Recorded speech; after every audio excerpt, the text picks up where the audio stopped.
Welcome to Crystal Clearings. I'm Stephanie Michelle. Men are an enigma to a lot of women. It seems like women look at men and really just kind of want to impose certain ideas and things on them that, I don't know if all of these complicated things that women have going in their minds about what's going on with men in their minds is at all like connecting, you know? It's a funny thing. It really truly is that women are from Venus and men are from Mars, however that goes. But yeah, definitely. And you get that analogy, meaning that women are about love and emotion and men are about material world things and getting things done. It's that Mars energy. Maybe a little bit of warring in there, you know? It's in their nature to be that a certain way, a certain amount of aggression, a certain amount of masculinity, you know? It's necessary in the world we live in. We don't want to live in a world without men. Oh my God. It would be terrifying to live in a world without men. Without real men, you know? Men that are capable and allowed to bloom and blossom in the right ways. And so, you know, I do think that there are men out there that have like crazy ideas. I grew up in a family of men that are very much, you know, sexist and very much against women. And they say a lot of derogatory things about women. It is just hardcore, you know? And growing up in that kind of environment, yeah, I understand that mentality. And I understand that toxicity exists, but it doesn't exist in a place of foundation. You know, this exists in a place of, you know, ego, and it exists in a place of insecurity.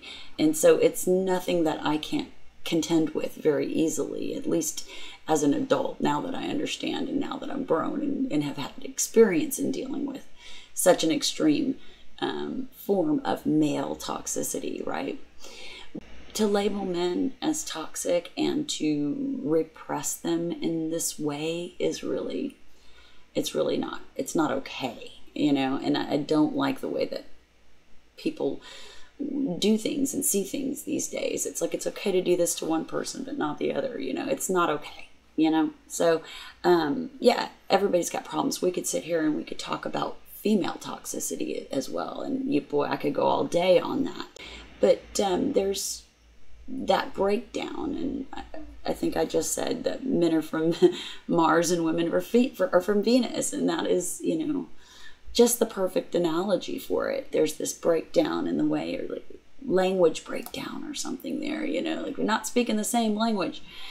But for me, growing up around all these men and having this special insight and being told, you know, very honestly, whatever it was I wanted, whatever answers I needed or whatever questions I had were answered very honestly.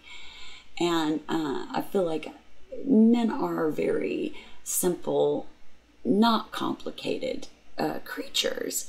And it's really, it really breaks down to just some very simple, fundamental things.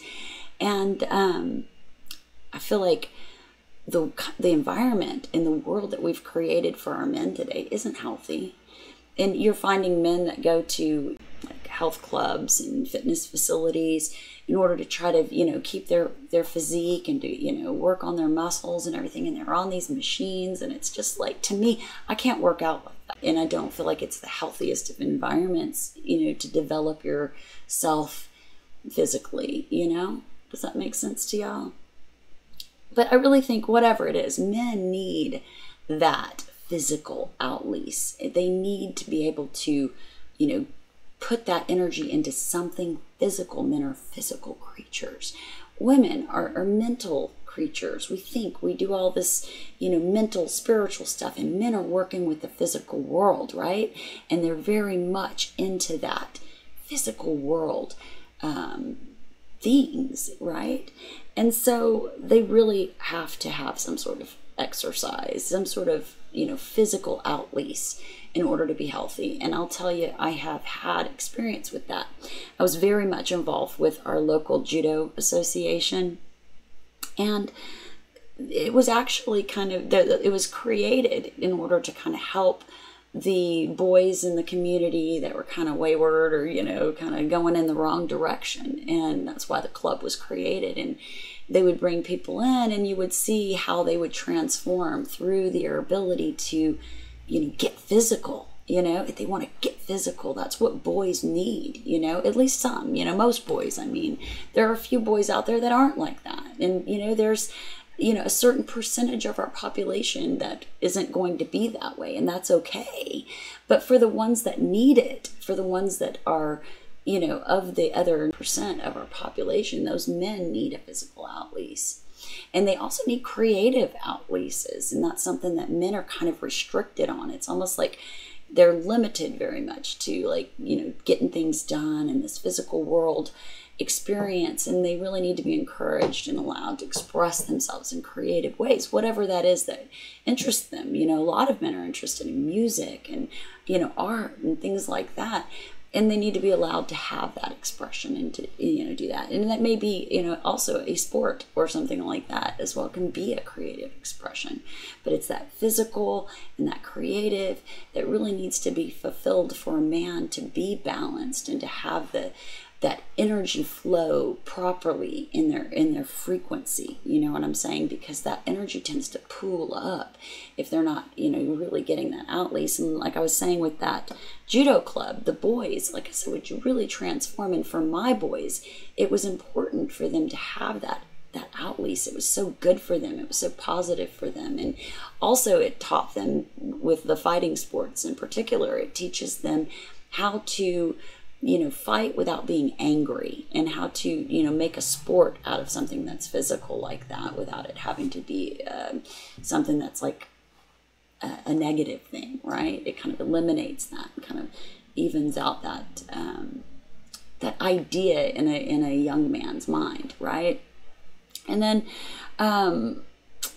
men, their diet is really important, because I know that a lot of men are busy working and they get little lunches, or they don't get enough of this, or they don't get that, and that's going to make somebody cranky, you know. So men need to eat and eat a good healthy diet and get the nourishment they need, and drinking water is a big part of that, because hydration affects your mood. All of these things, what you are intaking into your body, are affecting your mood, your clarity, and your stamina overall, right? So when a man is looking for a woman, he is looking for certain things to be fulfilled so that he can feel balanced and all of those things. And I know that there's a lot of independent-minded people out there, but if you're really wanting to be in connection with somebody, then you're wanting to work with that person and help them and be in, you know what I'm saying? And so you should be interested in what is good for your partner. If you have a male partner, or if you are that male partner, then you may need to be the one that expresses what it is that you need to your partner, in hopes that they will, you know, try to help you to fulfill those things, right? Oh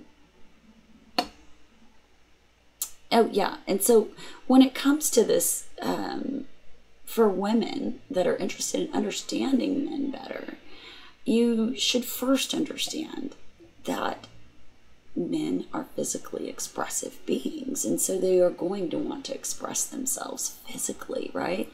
And they want to express themselves sexually, and that's a huge breakdown for women that are from Venus, and being that they're from Mars, that expression is very physical, and to a woman, they're not sure how emotional that is. And there may be that factor that men may not see sex as an emotional outlease at a certain age. I think that men age and they become more appreciative of how they express themselves, and they become more refined in the way that they express themselves, right? Which kind of leads me to this, you know, little map that I have here, which is, you know, when they're teenagers, they're very much, you know, just interested in everything. Everything's beautiful. Everything's interesting. And, you know, women are so worried, you know, do I look like this? Am I like that? I've got to be perfect. And for men, I just don't think it's that way. Men like variety. Men like all sorts of things. And I know this, right?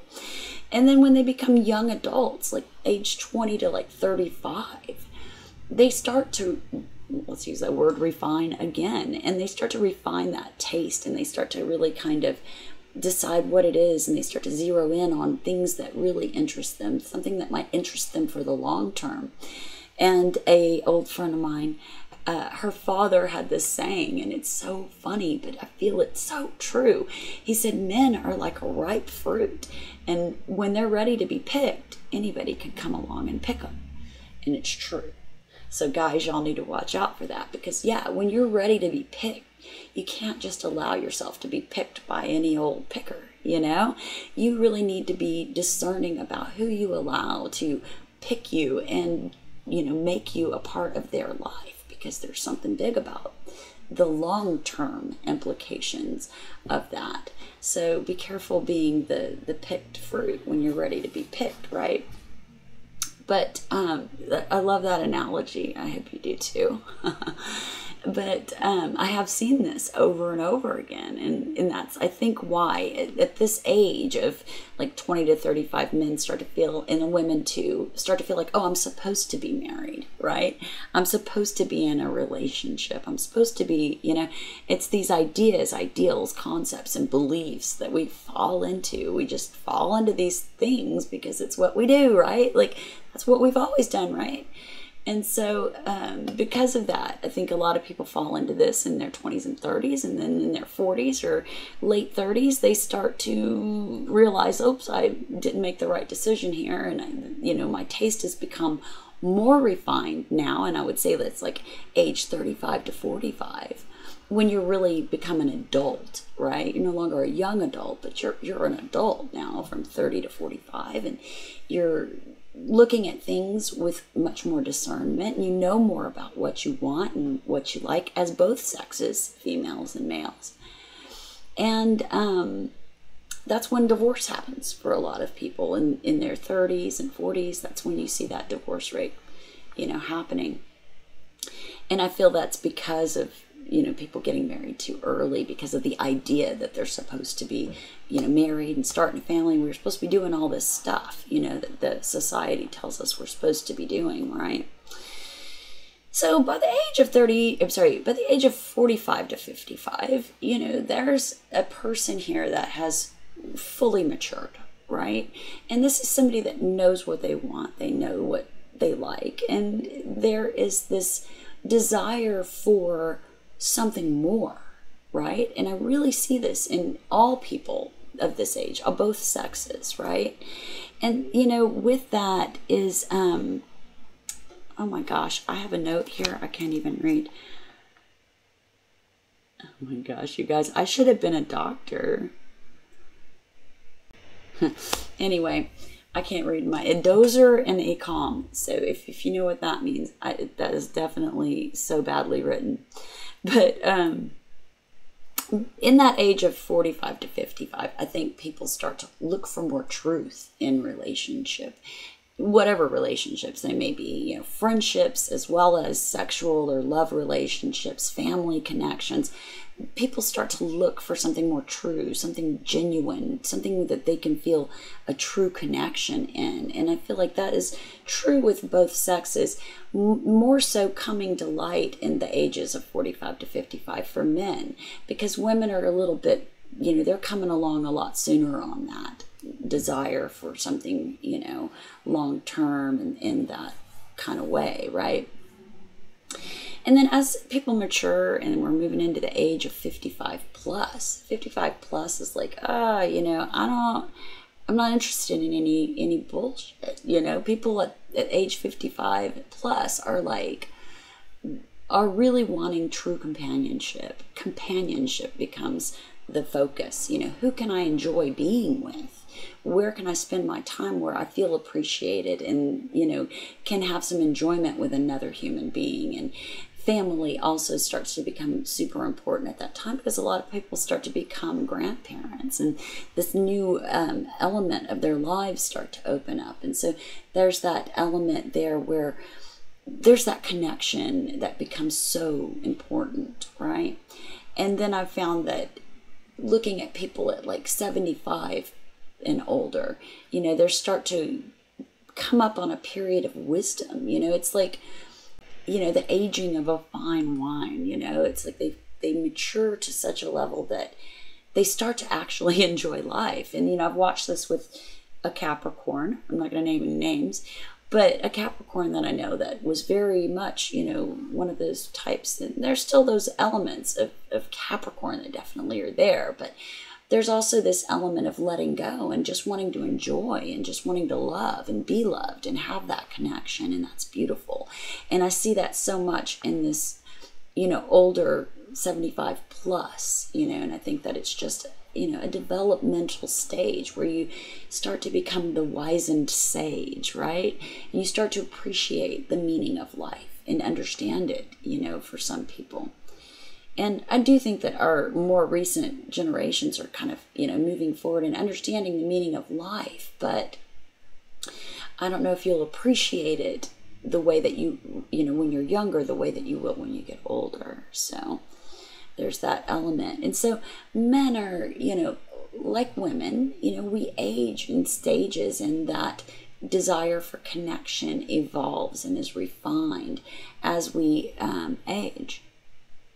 And so, you know, like I was saying, you know, with men and what they really desire from women, even through all of those stages, women alike, and I'm going to tell you something, even in the 75 plus group, I mean, I guess you could probably interview some of the, what do you call it, assisted living places, and they will tell you that there is a lot of sexual activity happening there. You know, your body, it may age, but your mind never does. You're always going to be the person that you are in your mind, right?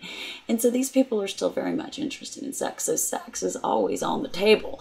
That's why I put it as number one on the list, you know. And sex, like I said, is a physical expression for men, and that expression becomes refined as they get older. The other thing that men really are looking for with a companion is mental stimulation. And I think there's a huge breakdown when it comes to maybe that even just the desire to understand what the other person needs for stimulation, because that's important. You know, it's like you want to offer somebody what it is they need, right? And some people aren't even interested in knowing what it is that they need, and that's a huge breakdown. So, you know, the first thing would, you know, be to understand what stimulates your partner, right? And mentally, I'm meaning, and to be able to offer that stimulation in some way, shape, or form, right? And the other thing is comfort. Now, this is a big one, because men do not need a mother. Most men have had a mother or still have a mother in their life. And so they're really not looking for a lover to be their mother. And if you start to become their mother, for my females out there, they're going to resent you just like they do their mother. So you don't want to be their mother, you know, you want to be their lover. And I think that's a huge breakdown too. I'm all, let's talk about the breakdowns. But yeah, it really is, because when women have children, they start to mother their children, and then it's only natural they start to mother their husband, and then there's this weird, you know, dynamic that goes on in a lot of, you know, families and relationships. Yeah, there's this weird dynamic that starts to happen in families because of that. And then the children leave, and then the wife is there, and she's going to mother the hell out of that guy now. You know, it's like, you just lost everything, buddy. Like, all your freedom, it's gone. Yeah, so it's funny because I've seen it happen over and over again. And it's like that focus, when it moves off the children and the children are gone, it moves on to the partner. And a lot of times, not to sound sexist, it's the female, because it's her energy that's been over here all this time, and she doesn't know what to do with it now. And so, you know, it goes there. And so that's something you want to try and avoid, because that's going to just drive, you know, all sorts of problems. You want to be the lover. You want to be the one that offers sex. You want to be the one that offers stimulation. You want to be the one that offers comfort. And not that kind of comfort. You know, you don't want to be their mommy. You never want to be their mommy, right? So, I don't know. I just felt like doing this video because I feel like I'm an expert on this situation. I really think that I have a lot of understanding and insight with regard to how the sexes interact and the opposite sex, and men in particular, just simply because I've had the privilege of being privy to having any of my questions answered very, very honestly. And as I've grown, as of, since I was really little, so I feel like I've got an interestingly, probably very accurate outlook on it. And I hope it helps you in some way, because it's really not as complicated as we want to make it out to be. And if you just keep it simple and keep it to the the three things, if you know that that's what it takes to make a relationship work, then hell, do it, right? If it doesn't work, there is that compatibility factor. You have to be compatible with that person, and that person has to be willing to, well, that person has to be compatible, period. And so you might look into your astrology. You might look at that, because I found that to be very accurate. But you need to look at more than just your sun sign. You need to look at your sun, your moon, your rising, and kind of get an overall look at those top three and see where you stand in compatibility there.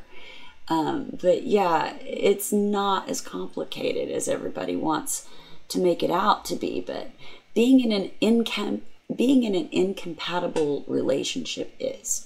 I'll tell you that. Being in a compatible relationship, I've seen it time and time again, that's not painful, that's not hard. What's hard is being in one that's not. So do your best to find the way that's right for you, whatever it is, whatever the relationship is, whatever the connection is. And I wish you all the very best. Take care.